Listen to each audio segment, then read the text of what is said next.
नमस्कार. महाराष्ट्रातील विविध क्षेत्रातील बातम्या झटपट आपल्या मोबाईलवर पाहण्यासाठी लगेचच सबस्क्राइब करा राष्ट्रशक्ती लाईव्ह न्यूज आणि सोबत बेल आयकॉन प्रेस करायला विसरू नका. वाटार ग्रामपंचायतीच्या उपसरपंच पदासाठी निवडणूक प्रक्रिया पार पडली. ईश्वर वाटारच्या ग्रामपंचायतीवरती प्रस्थापितांची सत्ता गाडून श्री संत बाळूमामा ग्रामविकास आघाडीने मागच्या 1.5 वर्षापूर्वी विजय संपादन केला होता.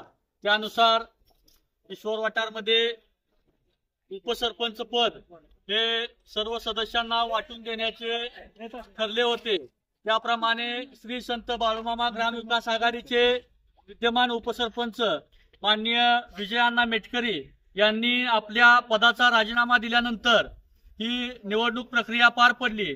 त्यानंतर आज बिनविरोध लक्ष्मी सुदर्शन पांढरे यांची ईश्वर वाटार ग्रामपंचायतीच्या उपसरपंचपदी निवड करण्यात आलेली आहे.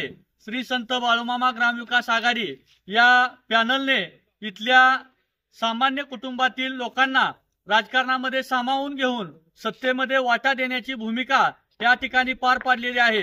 मी या निमित्तानं आपणाला सांगू इच्छितो की ज्या पांढरे आडनावाचा आजपर्यंत या ग्रामपंचायतीमध्ये सदस्यही झाला नव्हता, त्या पांढरे आडनावाचा या श्री संत बाळूमामा ग्रामविकास आघाडीने ग्रामपंचायत सदस्यही केला आणि आज सर्वांच्या साक्षीनं उपसरपंच या पदावरतीही पांढरे या आडनावाचा व्यक्ती बसवला.